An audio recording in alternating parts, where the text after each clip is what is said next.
I'm going to be 96. What life advice would you give people? Well, I don't like going back because there's nothing you can do about the past.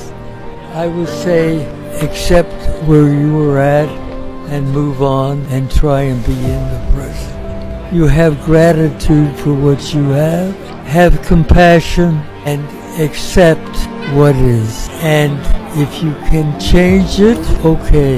But there are some things that you need to accept that you can't change. And if you can't change it, let it go. Be who you are, and people will like you.